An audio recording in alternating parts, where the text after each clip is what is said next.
Cute. And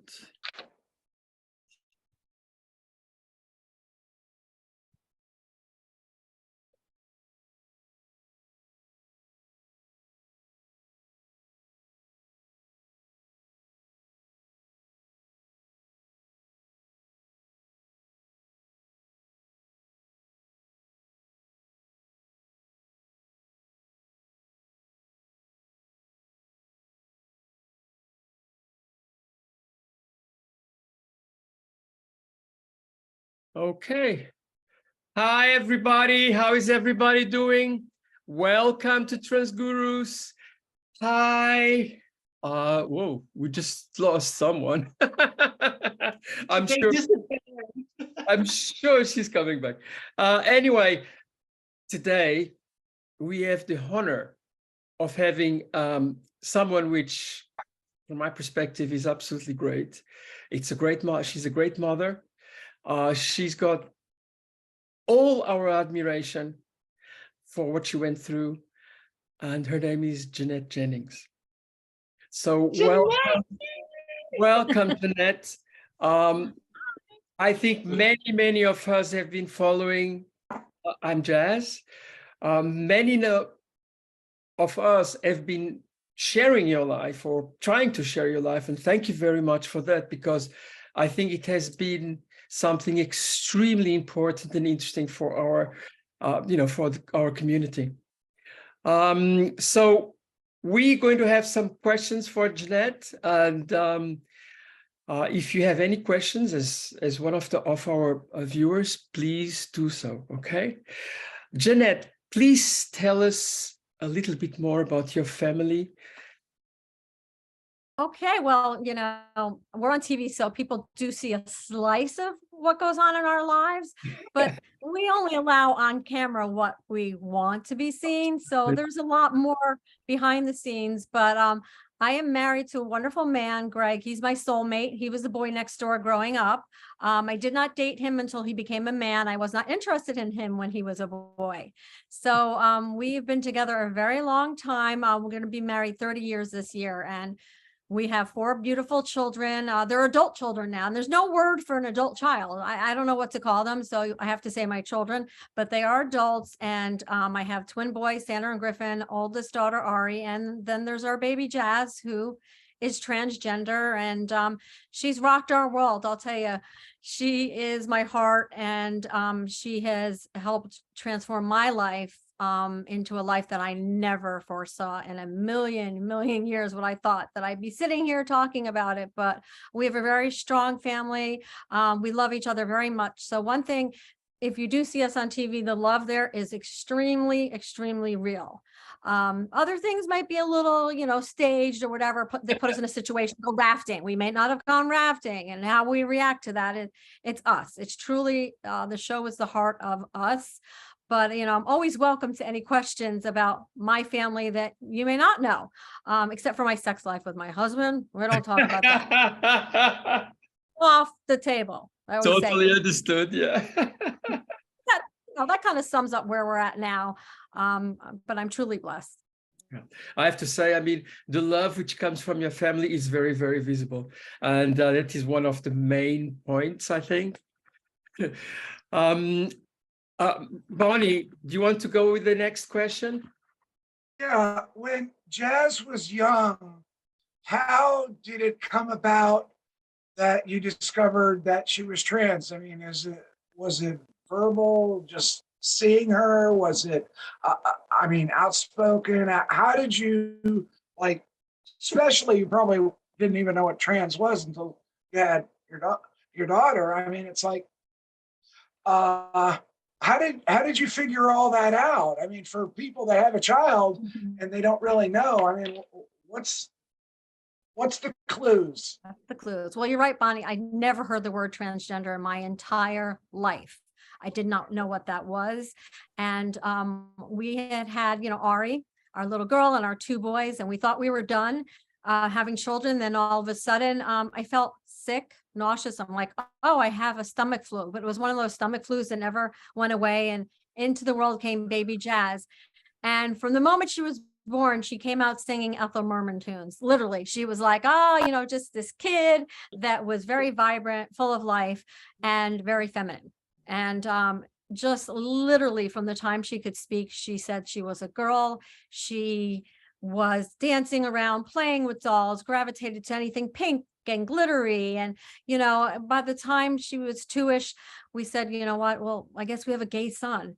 And our son is still in diapers, but obviously this child is very feminine, nothing like her older brothers, more like her older sister. And I didn't know what to make of it at first. You know, I thought, like everybody else, it was a phase. The teacher said, oh, it's going to be a phase. You know, this is preschool.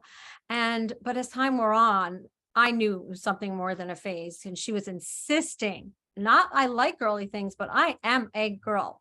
So I actually have a master's degree in clinical counseling, and I had a DSM, which is the diagnostic manual, and it actually stated what gender identity disorder is at the time. That's what it's called now. It's gender dysphoria. So I looked up gender identity disorder because I remember hearing about it, and I found out that children can be transgender.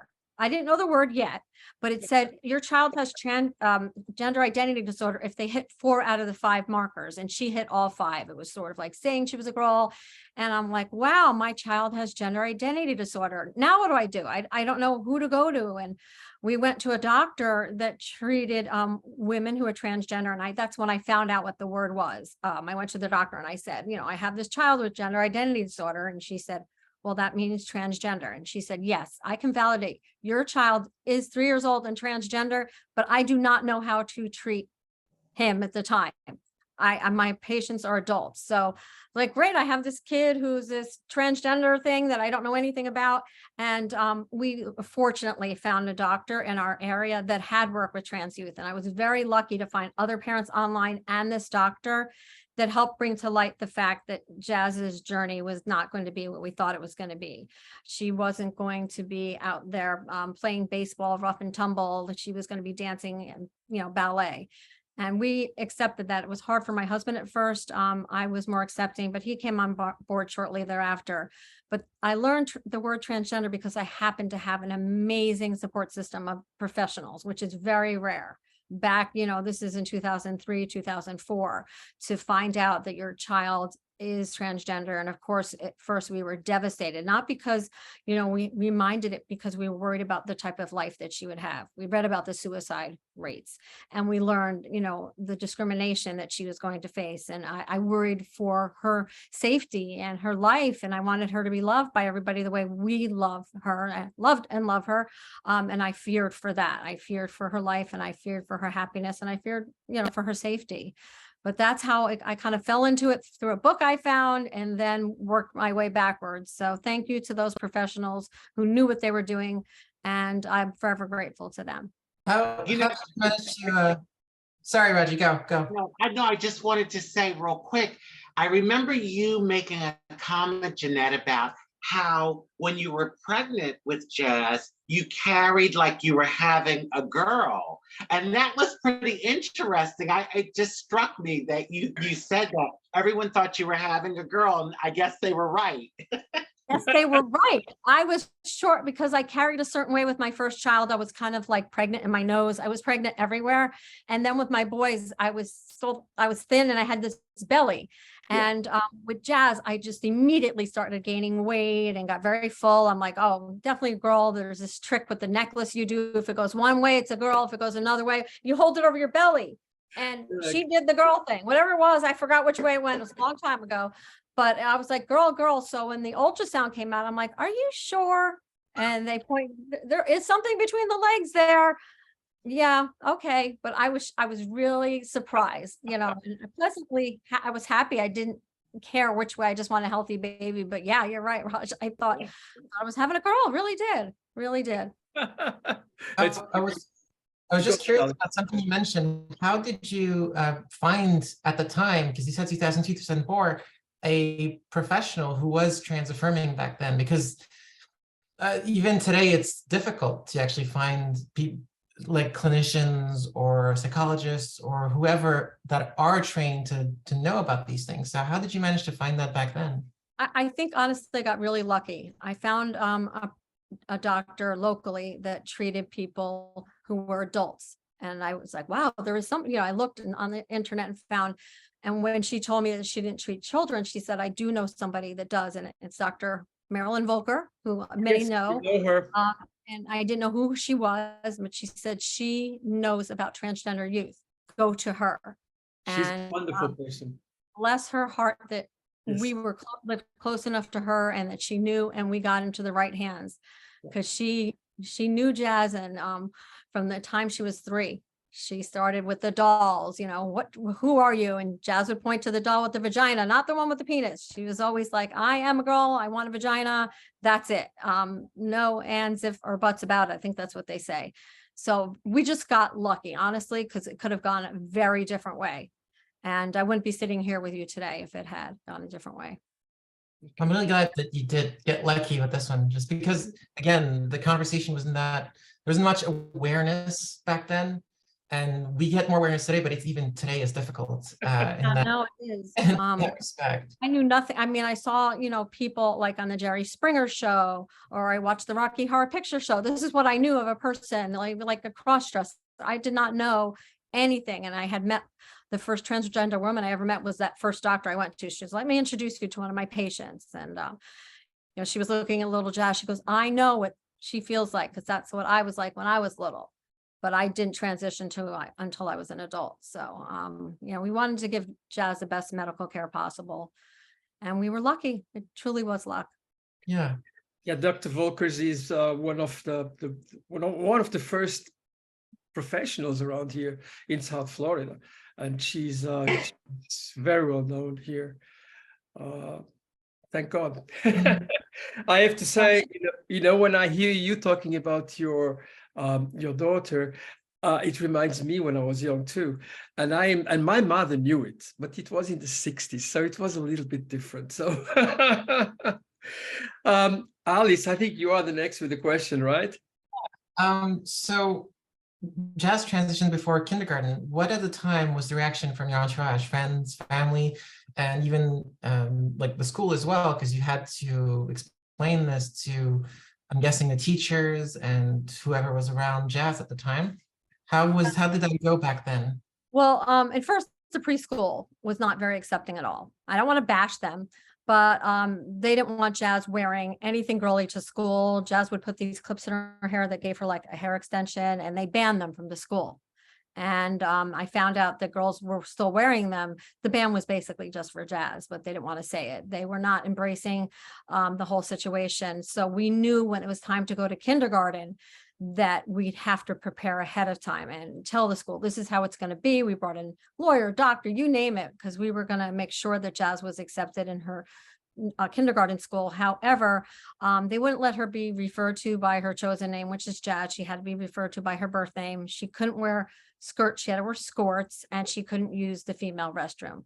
But they allowed us to refer to her as with female pronouns. So we felt fortunate that in the beginning, some of the family members were reluctant and others were very reluctant, would not switch the pronoun for several years. Now everybody's on board, but back then we were met with some resistance.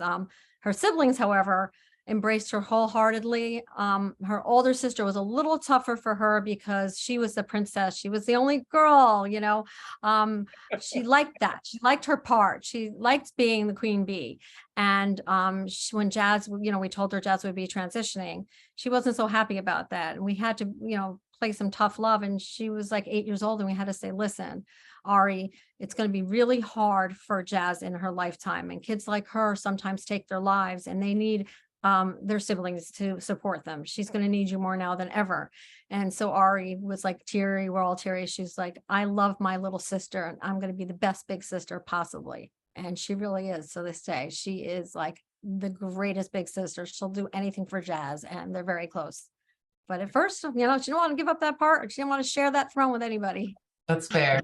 And siblings generally like to have their special treatment. So that's the only girl, the princess, firstborn, like, hey, I have 3 brothers. I didn't, she wanted a sister, but then when she was the only, girl, she liked that. She did like that. I can understand that. Raji, you've got your question? I'm next. Wow. Okay. Well, first, Give Jeanette, it to me, bring it on.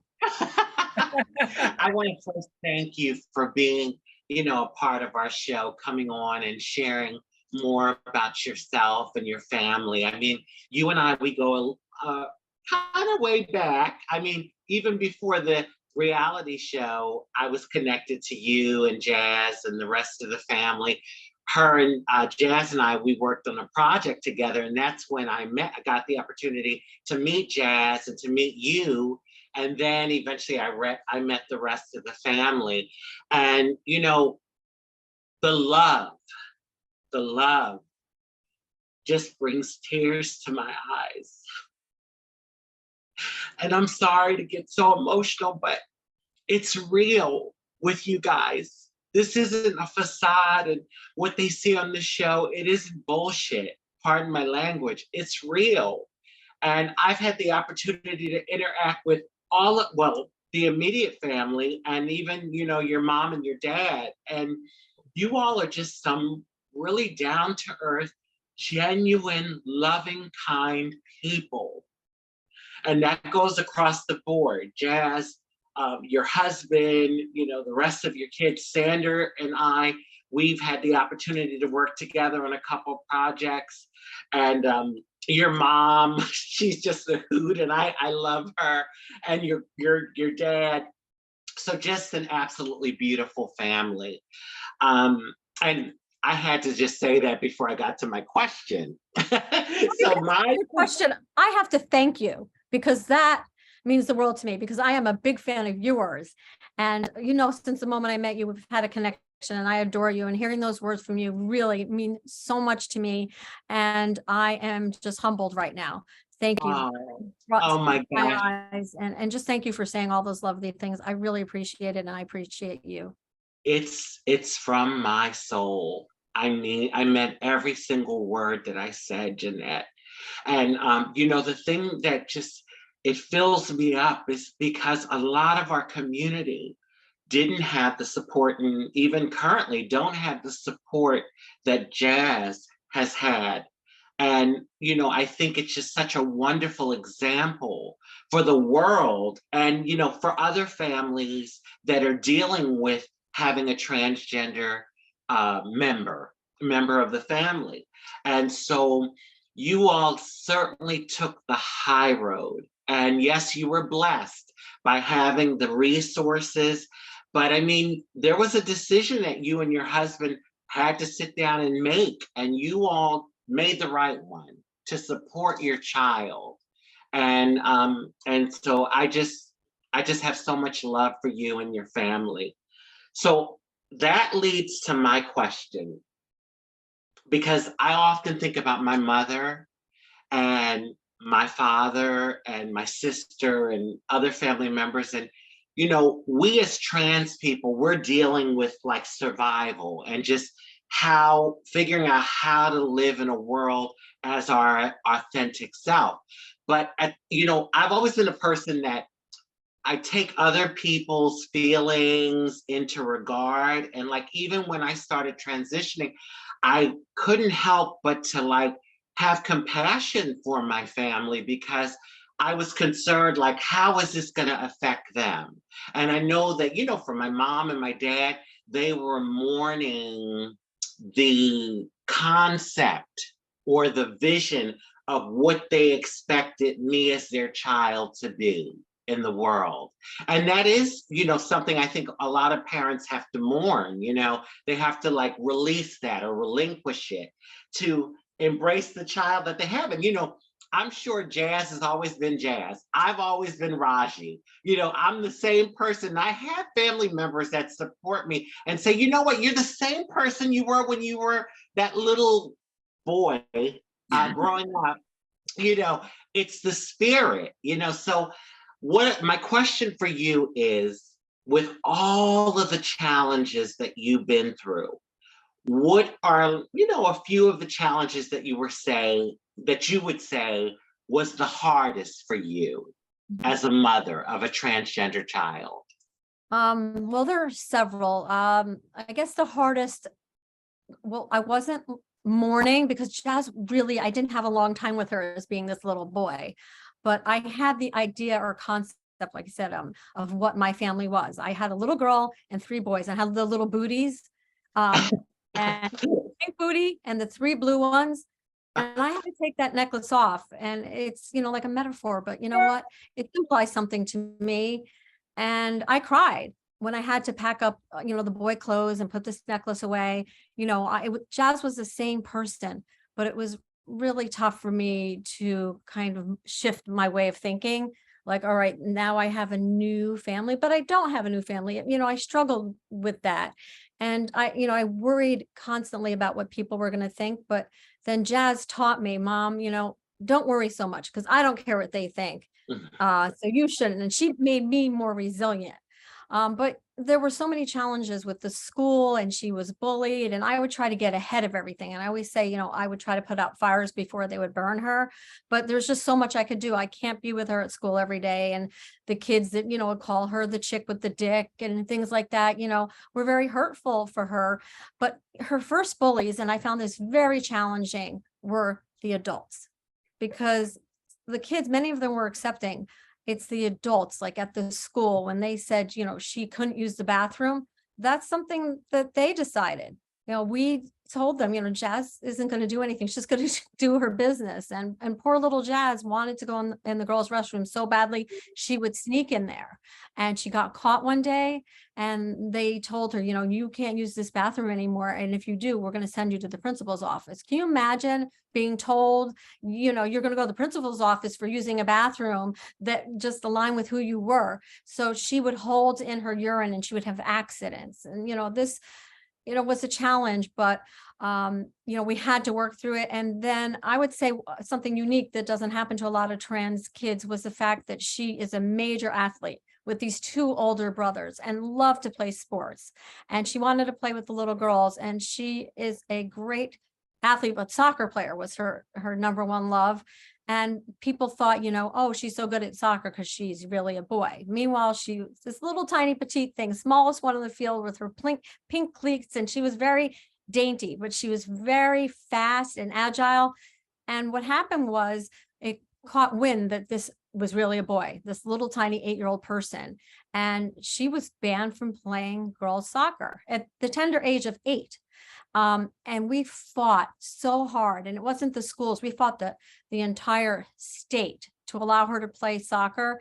And finally, by the time she was 11, it went to a federal level. The United States Soccer Federation caught wind of the fact that there was discrimination and that this little girl was not being allowed to play because she was transgender. And they changed their policy.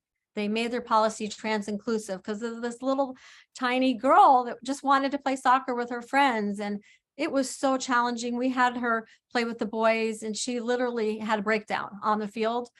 It was very bad for her. And I feel to this day, one of the greatest challenges and one of my biggest regrets was that she did play with the boys. She was allowed to practice with the girls, but she could never play games with the girls. And I watched her sense of self be damaged at the time. It caused great damage, which she finally got over, but it took her many years. Just being surrounded by the boys and having to play with the boys, and she, boys were yicky. She's a girl and she saw all her friends over there playing. Like, I don't want to play with them, but I want to play soccer because she's determined. I want to play soccer. So, things like this had happened, but I just remember that being something that just made me so angry, such an obstacle in our lives. It didn't need to be that way. It just didn't need to be. And this child didn't need to lose 2.5 years of playing a sport that she loved. And then it started to trickle into other sports and just get uglier at the schools. And I don't have to tell you now where we are in our state with that. Had Jazz been in the school system now, let's say she was 13, 14, it would have been taken away from her at school. And at least she always had school sports. We had to fight that too, but she was able to play school sports for the most part. So at least she had that. And the poor kids now, just my heart goes out to them and their families, what they're dealing with.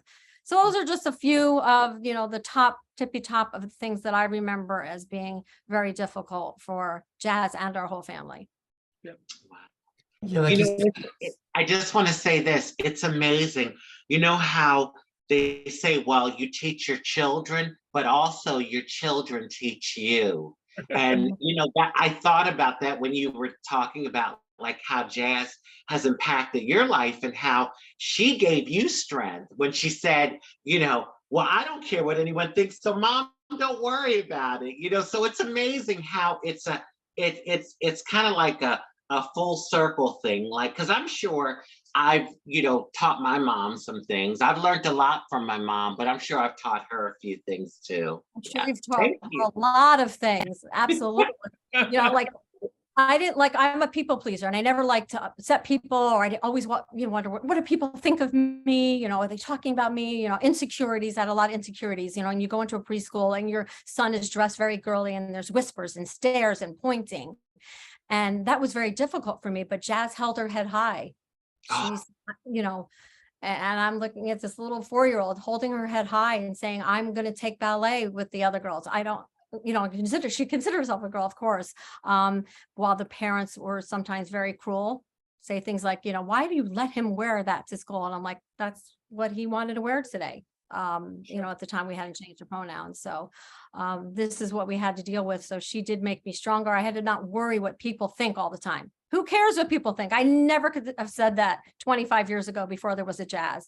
Always what people thought, always insecure. Sure. I was always down on myself. So thank you, Jazz, for that. Thank you for many things, but thank you for that. Well, I have to say she was a very strong girl from the beginning, right? And she still is. That's really impressive.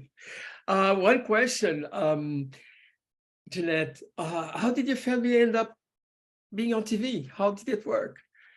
Well, we went to school to thank for that, actually, because at first, when we told them that Jazz was going to be coming to their school several months before she started kindergarten, the school was being very difficult. They wouldn't meet with us. They didn't want to talk about it. So I had a friend that said, you know what, I know a reporter at the New Times. Why don't you share your story with this, newspaper? We won't use your names, we won't use pictures, but let's put pressure on the school. Let's put pressure on that school. They'll know it's them.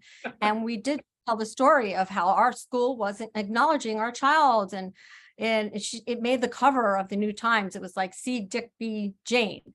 And that got picked up by the Village Voice in New York City. And then somebody from ABC News saw that, and they tracked us down through our attorney, and they said, you've got to be on our show. You have to be on television with us. And I said, we do not want to be on TV. I don't like it. It makes me nervous. And I'm not going to put my little 5-year-old, 6-year-old on television. And for almost a year, they tried to break us down. We said, well, we'll go on, we'll hide our faces. And people said, you need to see, ABC said, you need to see Jazz to understand. People need to see this little child and how feminine she is in order to get it. And finally we said, okay, we'll do it. And my husband, being the brilliant man that he is, he said, we're only going to do it if you give us Barbara Walters. And whoa! That's how you do it. That's how you do it. Oh my God. I love that. He said, if you give us Barbara Walters, we will do this piece for you.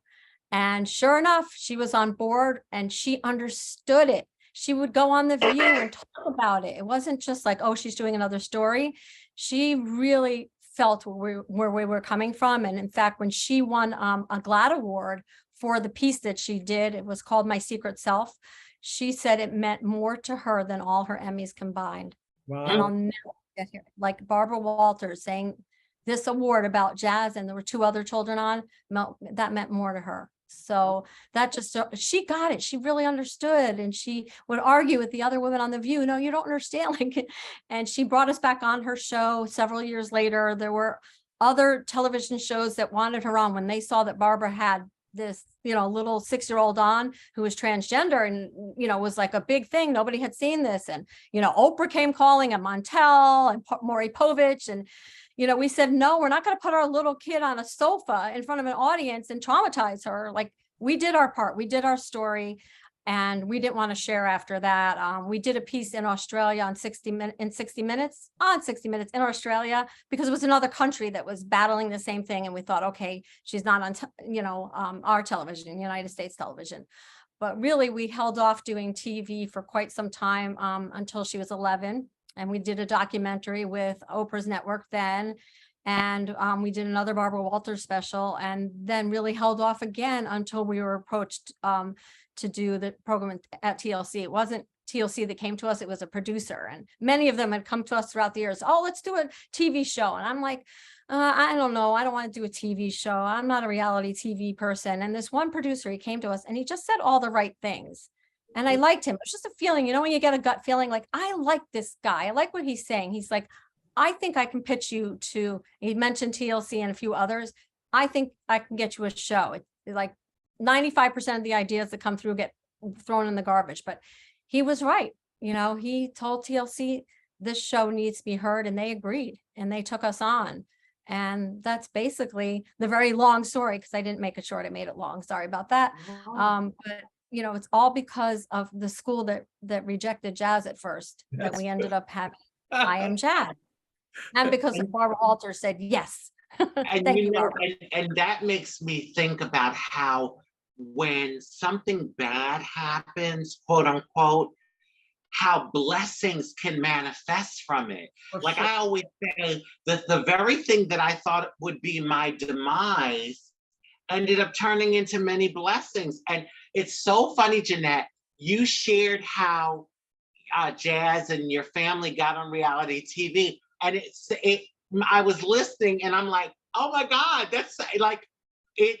That's kind of like the trajectory of how I ended up on reality TV. One little interview local, and then, it went viral, and then, you start doing your rounds, the different shows and all of that. So it was like, oh my God, Jazz and I have a lot more in common than I actually, realized. Yes. So You think you're done. You're never done. You think you're done, and then somebody else wants to do something. And even now, people are coming to Jazz with different ideas. And she's more camera shy than she used to be. Believe it or not, she sort of gets more. She's at 11. She get in front of a podium and just speak like to a room full of people, like it was nothing. And now she gets more nervous. Now, as an adult, she's not like she was as a kid. The anxieties come in, and that type of those situations come around where she's like, I don't think I can do this. And I never push her. I never say, oh, but you have to. Like, you do what you're comfortable doing. Because at different points in your life, you feel comfortable doing different things that maybe you didn't when you were younger or older. You evolve as a person, and she has. And you see with Barbara Walters, I love the fact that you said her name and you shared her within the journey of how things manifested. She's passed on now, and that's a testament to how when we take a stand in our lives for different things, how it may transcend beyond what you could even imagine. So that was big for her to do that, and stand up on the View and say, well, no, you all don't understand, and that sort of thing. So definitely. I loved how well, thank you, Barbara. Thank you. I cried when I heard about her, because she changed our lives. Wow. Like, she changed our lives forever. And she is responsible for many people being alive today that may not be here, because had we not shared our story with her, it would have changed the lives of many people that did see this story and were able to gain strength from watching a little 6-year-old. I get letters from many adult trans people that said, you know what, I saw this little 6-year-old and I was like, if she can do it, I can do it. And I love hearing that. I love hearing that little Jazz. And to this day, people are still learning who she is, or seeing that Barbara Walter program for the first time, that have, lives on the internet forever. Yeah. That's what's about the web. Yeah. I've got here a question actually from one of our people, which is related to that. How did your family, kept the sanity with all those cameras around you? How was I it? get asked that a lot. Like, oh, isn't it tough? Well, first of all, we're not the Kardashians, so they don't follow.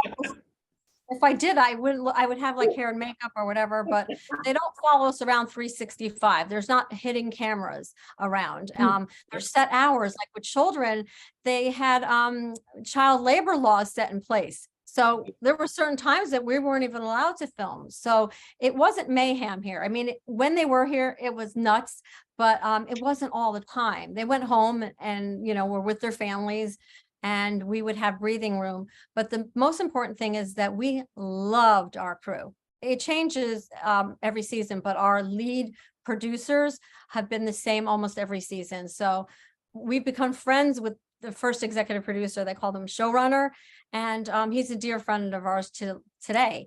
And if you don't like the people that are coming to your home, 5-6 days a week over a 2-3 month period, you're not going to enjoy it. So we really, there was a lot of queer people working on the show and others that understood, and we just would have a lot of laughs, and they were respectful of my home. They were respectful of Jazz, myself, if we needed a moment, they gave us a moment.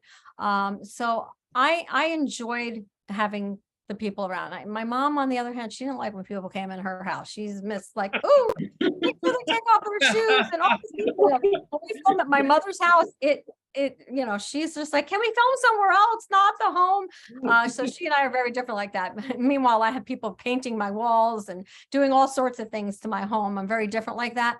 But you have to learn to just let it slide off. Okay, you're going to have 20 people in your house today, and something's going to break, or somebody's going to make a mess, or the toilet's going to flow over, and you just have to go with it. But it's an experience, and I enjoyed it. It wasn't like intrusive because they were respectful. Okay. That's very nice. I mean, I think I would have some issues having all these people coming here. Definitely not easy.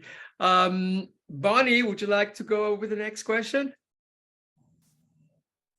Yes, but I want to ask a question that maybe is a little bit off what we're talking about, and you don't have to go into detail, but I see when Trump and Sanchez speaks, the first thing they say, 5 and 6-year-old kids are getting hormones and surgeries. Is that true? Well, if they did their homework and talked to professionals and actually opened up a medical book, they would know there's no such thing. It's a myth. I just do not like when people in power say things that they know nothing about. Like, I've heard certain politicians say things like, I don't know what pansexuality is, but I don't want my kids knowing about it. Well, how stupid is that? I mean, find out what it is before you don't like it. Exactly. Or I don't like, kids reading this book. Well, did you ever see the book? Have you ever met a transgender child before? They just are so busy opening up their mouths. I heard a politician, a Floridian, say something to the effect of, they're trying to change our little boys into little girls. On a commercial, I turned the television on and I'm seeing somebody running for a big position of power that is saying that, the books or whomever it is trying to change little boys into little girls. And this is the ignorance. Like, if you're going to speak on a topic and you're a person of power, you better know what you're talking about. Do your homework. Talk to the top people in the field, not the people in the field that are going to vote for you. It's really, it's ugly. I don't understand, because if on Facebook you put something, they flag you because it's not true or it's not real. And all the media and Facebook and all these other people, the politicians are telling all these lies, and nobody's saying that it's a lie. That's why I asked that question. I want people to hear it's a lie. It's not real. And to me, that's probably the most upsetting thing to me, is that people are being led down a road that isn't real and they believe it. Yeah. I don't know. And they want to believe it. And you know what? When people are saying you're wrong and telling them this isn't on TV, we're not seeing it, they're just going to brush it off. If somebody's, made a phone call or sent a letter, or a professional tried to get in to talk to Trump or DeSantis and say, here's the real medical data, they would get pushed away. Yeah. And they would say, well, we're going to listen to our people, whoever the people in Florida who do not follow the national guidelines. They follow their own guidelines. They're going to listen to their people that they picked, not to the people that actually know what's going on. But it doesn't make sense when they know it's a lie that they fuel it. I mean, what I'm trying to say is, it's so obvious that it's a lie, and yet it's acceptable. I don't know. I'm sorry about that. I'm having a hard time. Bonnie, it's not 100%. It's not acceptable. What it is they're using our community as the political wedge, as a scare tactic to the far right conservatives. But if they thought about it, the transgender community is only what, like we're less than 1% of the human population. Like we're really a big threat to people, but they're using us. They're strategically doing it. Of course. And you know, and so I just had to give my input on that because they know what they're doing. They know what they're doing. Yeah. If you're, They do know what they're doing. yeah. Because yes, we are about one, maybe biggest estimate is 2% of the population. We're not that many. Yeah. But it is a way to blame a community that doesn't have much power because and blame the issues of the state or the country on a community that has little to no power. It's always been that. It's in 1930s Germany, it was the Jewish people. It was also trans people. Let's be real, the photos that we see about the book burnings and the videos is the Institute of Transsexuality that was in Berlin that they were burning. So trans people are always, and queer people are always the first to go. And it also ties with any other ethnic group or whatever it is. It will be Jewish people as well. There's a rise in anti-Semitism in the US or across the world. So it always ties back to whoever doesn't have much power in order to not do anything else. Mhm. And unfortunately, we're the target at this point. Florida is doubling and tripling down on it with don't say gay bills, with bills that try to detransition not just kids, but adults as well. It's rough. He's coming from Canada. I know we were going to talk maybe about it later, but Canada is currently doing a petition to try and get our asylum-seeking to claimants of to seek asylum in Canada to extend to trans and non-binary people because of what's going on in the U.S. in great part because there's been over 400 bills, anti-trans bills currently proposed in the U.S. So Canada's now in the unfortunate position of having to see, okay, and extend asylum to trans and non-binary people. Hopefully we'll see what happens, but it's not really pretty what's going on in the US. No, it's not. We hope for better days anyway. Alex can go next. Sorry? I was gonna say she Thank can ask the Canada. next question. Thank you, Canada. For living in this Let's wait country, until like, I you know, was thinking at they least I carry have us. somewhere to run to, right? Anyway. Yeah, I always like going to O Canada at Epcot for a reason. Yeah. Well, you're always welcome to Montreal. It's a little different than the rest of Canada, but you know, it's French. We live in the United States of America that was supposed to be the land of the free and the brave and, you know, be who you want to be. You know, what happened to this? Like, in our state of Florida, it feels just like we're in a dictatorship here. What's going on down here, I didn't even think could occur. I didn't know that a governor had that much power, that they could do the things they're doing. And they focus on things like, you know, oh, a trans, you know, woman can hurt somebody in a bathroom. No, a gun can hurt somebody in a bathroom. You're worried about little children going into bathroom with, oh, the big bad trans women. No, that's not where it's at. They have their. Jeanette, you just said it. You just said like a mouthful there. That is so true. What about the gun situation in this country? But yet and still they want to target our community. I mean, that is just that's oh my God. I'm speechless because it makes so much sense. And the guns are our situation with the mass shootings that are happening in this country. That's the real threat, you know, that's the real threat to society. I don't know if you all saw I do believe very much that, you know, right now, a hell of a lot of these laws come from the so-called religious evangelical lobby, which is not supposed to be like that in our, there's a First Amendment in this country. So this goes against the First Amendment completely, you know. I mean, we should we think about that, you know? Well, this is, and I don't want to get too political, but this is what comes to mind.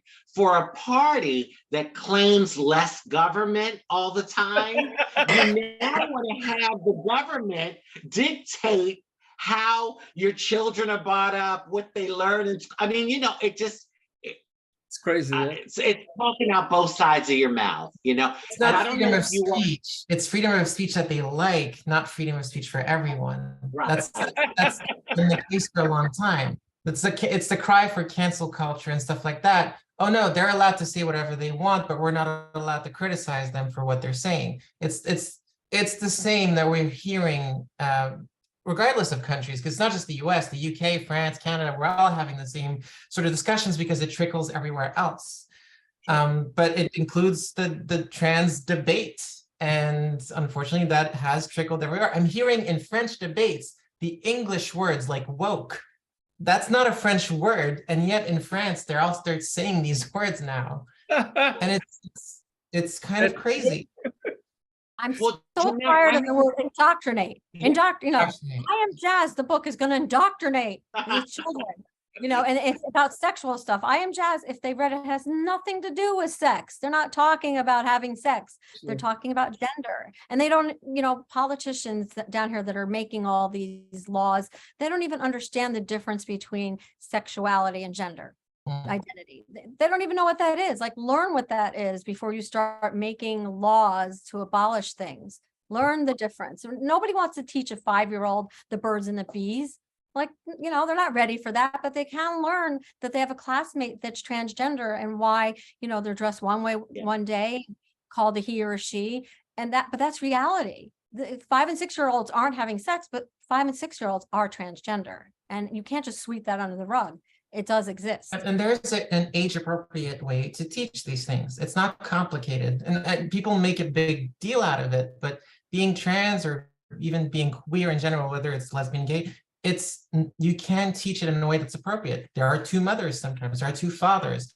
There are people who were born one gender and figure out they're another gender later. It's not really hard and kids get it. It's adults that have the hardest time. Like you said earlier, adults were the first ones to bully Jazz. And that's kind of horrible that these are the adults. Most of the kids were okay, but the adults were the ones having the hardest time because that's what they were taught. Yeah. Anyway, People aren't born with hate in their hearts. It's learned. Hate is learned. it's learned. It's not exactly. It's not The not born. accepting person. And there was some statement someday, a meme or one of these things came out, and I should have remembered it or should have clipped it, and I didn't. But it has to do with the fact that you're learned to be hateful. You learn. So. Yeah. I don't know if you all heard, but DeSantis recently reached out to, I think it was 14 or 15 states, because he wanted a list of transgender people. And, I don't want to be a drama queen or, overreact, but it put me in the mind of Nazi Germany, because right away, first it started with, let's identify who they are. Right? Okay, now once you're identified, everyone needs to, wear a patch and, so that everyone knows that you're Jewish. And I mean, I know I'm getting a little, I don't think it'll ever come, hopefully God, I pray to God it would never come to that. But it did put me in the mindset of that, because why do you need to know who is identifying as, how many people in your state are identifying as transgender? But it doesn't get to the point of putting a patch on or whatever. It's enough to have, in like Florida does, it's enough to ask the teachers, the nurses, your neighbors to report you or your child to the authorities. You're turning random citizens into brown shirts. You're turning them into your own. You are turning citizens against each other, and you're doing exactly what was going on back then. It's not sounding the alarm enough that we're saying, look at what happened back then. Historically, this is very similar. They're doing it to another minority and they're asking for, like, I'm sure you all saw at this point, Michael Knowles asking for the eradication of transgenderism. But being trans is something we're born as. So you're asking for the eradication of us as a people. So it's not a hyperbole at this point that we are using rhetoric that is inflammatory, that is dangerous, and that is very, very similar to 1930s Germany. Oh yeah. Well, that leads me to a question, Jeanette. I just have to ask this. Are you scared? Do you get scared? Because I know as a trans person, with all this going on, like when I go out and about in society, I have to admit my radars are more, I'm more aware, and it's just an automatic thing that's happening with me. But I can't help it. I mean, I have to be who I am. So no matter what, I mean, I have to deal with life and going out and about. For you, do you fear for Jazz? Do you fear for your family, for yourself? I'm just curious to know, like, how you feel with all this stuff going on in regards to like being scared or being concerned. It's interesting that you asked that, because way back when Jazz was first transitioning, I was afraid that somebody would report us for child abuse. I had heard in Ohio there was somebody that lost their child, that was taken away from them. So I called the sheriff's office, and I didn't say who I was. And I just said, you know, what if you were to have a transgender child? What would you do? And I happened to get, once again, lucky, a wonderful person on the phone, one of the sheriffs. And he said, we would not bother you at all. Because then I finally said, you know, I have a transgender kid. He's like, I have a gay brother and I support the community. So I felt safe then, because we were so scared that somebody was going to come knocking on our door and take our child away. And back then it wasn't as realistic as it is now. And I fear for my friends. I have friends that have sold their dream home and have left the state. And I'm sure there'll be more fleeing. I mean, it does remind me of Nazi Germany. I do feel like transgender people have always existed, and the politicians in the past, they were like, well, you know, who are these people? They don't exist. We don't care. And then they finally are like, oh, they do exist, and we don't like them. We want to eradicate them. I mean, it is a very scary world we live in. Jazz still gets death threats. She has a death threat up at Harvard. You know, somebody, they know she goes to school. Where we live in South Florida, we don't tell people where we live in South Florida, so they can't come after us. Although, you know, people have tracked down our phone number and called us. So that is an awful scary place to be. But the fact that they know what school she goes to, there's nothing stopping them from trying to knock on her door. And thank goodness there's security guards outside her dorm. But I fear for her all the time, just dating, just out there.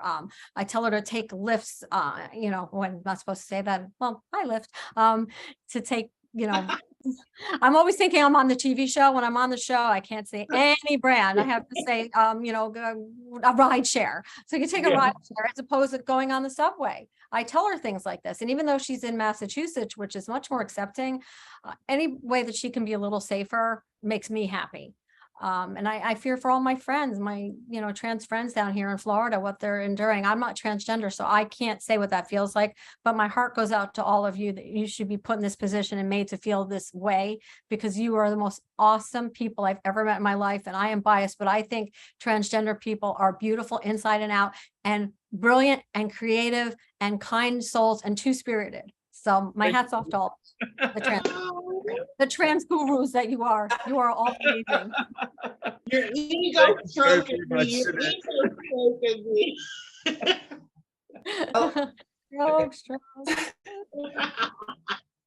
I do have a question for you to move away maybe from the current political climate. Do you have any, what would you want to say to parents of trans kids, currently trans youth? Because it is currently the first targets are these kids who are trans. So do you have any advice for them, or what would you like to say to these parents? Well, there's different groups of parents. So the parents that accept their children and embrace them, and then there are parents that aren't. And first, I'll speak to them, the parents that are not embracing their trans kids. I tell them, you have to parent the kid that you have, not the parent you wish. I'm sorry, let's say that again. You have to parent the kid that you have, not the one you wish you had. And I think we touched on that earlier. And it's very important for them to understand that this is a life and death situation with some of these children. And if your child had like, you know, a disease where you had to go halfway across the world to find the cure, you would do that. Or if somebody wanted to hurt your kid, you would take a bullet for them. But you find out they're queer, you're going to throw them out on the street, which does happen, as we know. So those people I have a real problem with. Now, the people that are accepting and loving of their kids and live in a state like Florida, there's different ways you can go. You can say, oh, you know, just get up and move, but that's not an option for everybody. People have their livelihoods down here. You can't just, you know, get up and move, but that would be my first thing to say to do. But if not, maybe you can take the child to a state that will treat your child. And I don't know all the rules and regulations, but what if your child's getting treatment in another state but lives here? Does that mean your child can be taken away? I do not know. If it was me, as a last resort, I have family in other states. If I couldn't leave here, I would have my child literally go live with a family member in a welcoming state. If I had to, it's sort of like sending them off to boarding school.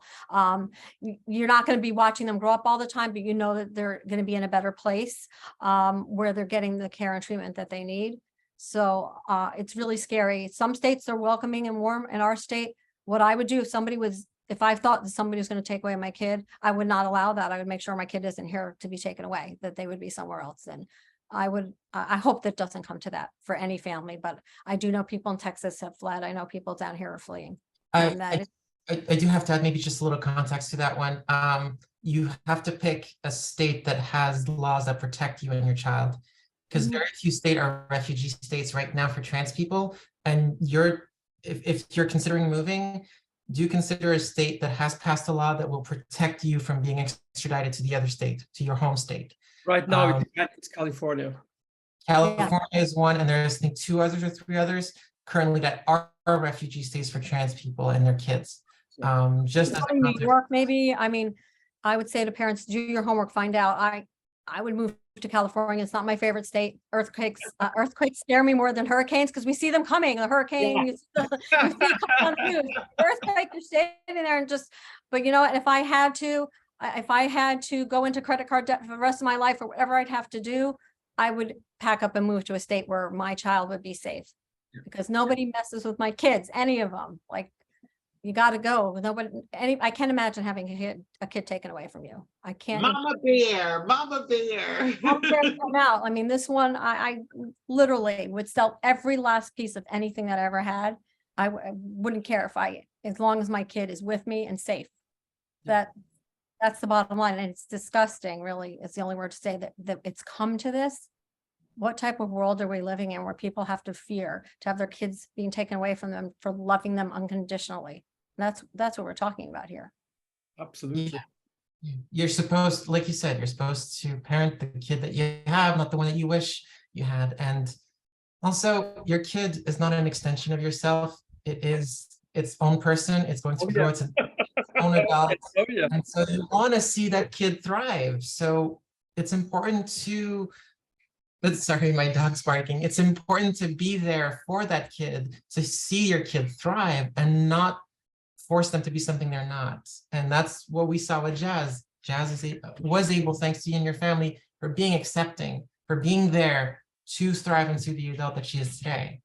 Their birthright. I say it's their birthright to be loved unconditionally. Every child. It is their birthright. You bring that child into the world. It is your job to make sure that they are happy. You had this child and they are more important than you, or anything that you ever wanted is not as important as that child. It is their birthright. And I say it over and over and over again. And unconditional love is really an easy thing to do, to love your child for the person that they are. To me, I mean, unless they're an axe murderer, yeah, no child is. I've never heard of a child axe murderer, but you know what I'm saying. That is fair. That's fair. Crazy. It's absolutely crazy. I have to throw in a little, we live in our family. Our best best medicine cure for anything that's hurting us is a little humor. Gotta have that in there, Otherwise, I would be losing my mind if I couldn't laugh about things. They say if you don't laugh, you cry. So, yeah. Jeanette, you just said something which for me is so important, which is if you bring a kid to the world, it's your responsibility to make sure that that kid thrives and that kid is her authentic self, and that it is if it's transgender or not transgender. I 100% believe that. I've got 3 kids and 1 grandkid, and that's the way we went through all the time, and they're all different. You cannot program the kids. They come with their own programming. Absolutely true. Absolutely. I think we do have one more question. Go ahead. It is, so what would you like for the world to understand about trans kids, about our trans youth that are around? Because we talked about the parents, what you wanted to say, but more generally, what do you want people to understand about trans kids? Well, I did touch on what I think about trans people, how amazing they are, which goes down to the kids, but they're just people too. And they didn't say, hey, I wish to be born transgender. This is the way that they were born, and it's not a choice. This is This is not a choice. And you all know that. I don't have to tell you. Just like the eye color that you have is not a choice. You were born a certain way, and it's a lot easier to embrace who you are than to fight who you are. And especially if you have people around you who are embracing you, it makes it a heck of a lot easier. And if you don't have a family that's embracing you, even having a teacher or a guidance counselor or another family member, it's so important just to be loved by one human being and accepted by one human being can make all the difference in the world. So just remember, these are children, but they're people, and they deserve to be treated with respect.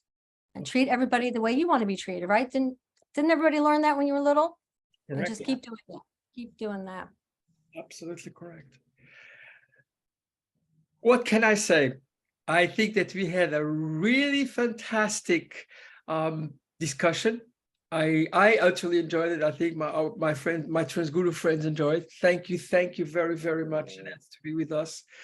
It was really fantastic. So do my Transguru friends, do you want to tell something or a last word? I would like to say something. I would like to say that you did not have to go public with Jazz, and you did not have to share your story, and you put your family in danger. You put your family through all kinds of unnecessary things. You did everything.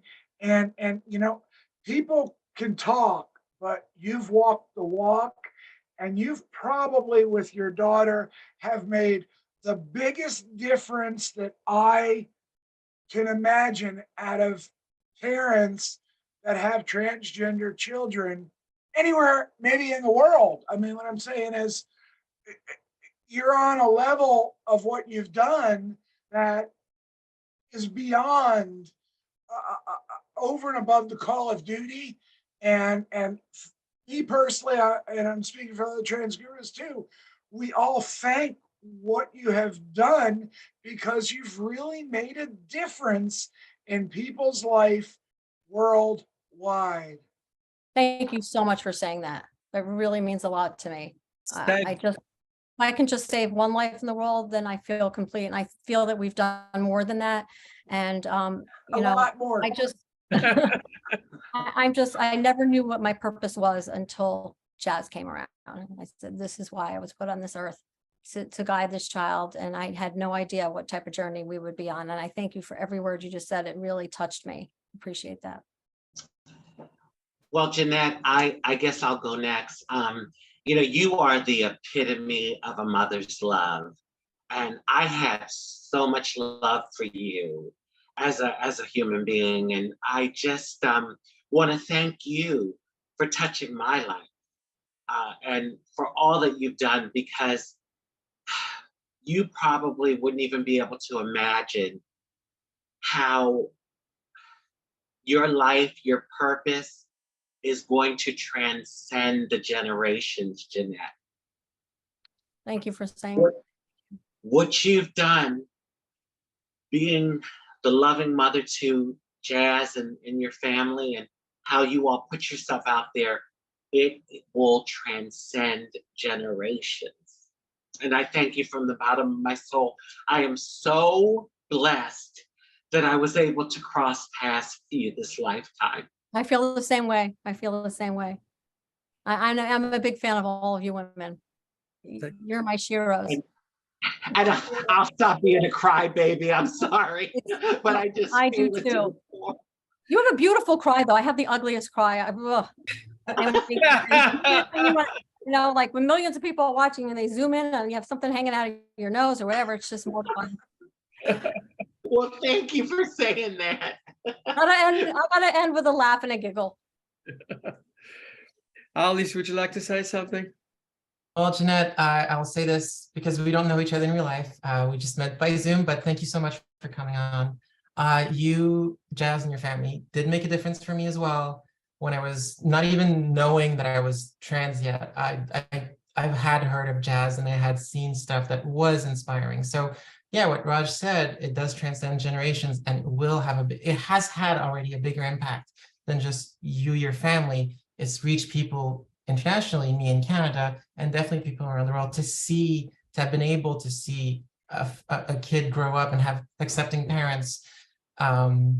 become who she is today and see that it's still going and it's still a beautiful family. So thank you for coming and talking to us. I really happy to have been part of the conversation with you, Jeanette. So thank you. My pleasure to be here to help, and I'm always going to be here. So I'm not going anywhere.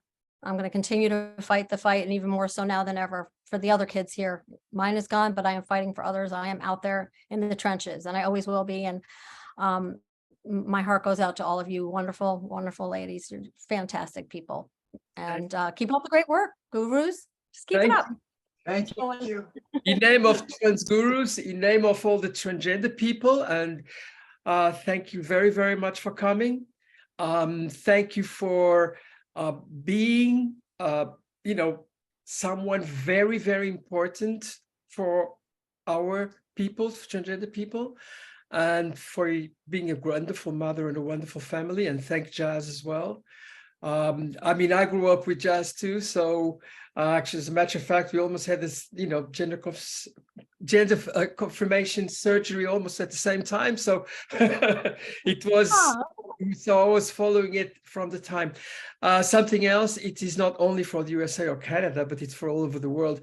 As a matter of fact, I see that some of the people from which are looking at our show right now have come from New Zealand. So, so hello. Oh, So for all over the world, thank you very much for coming.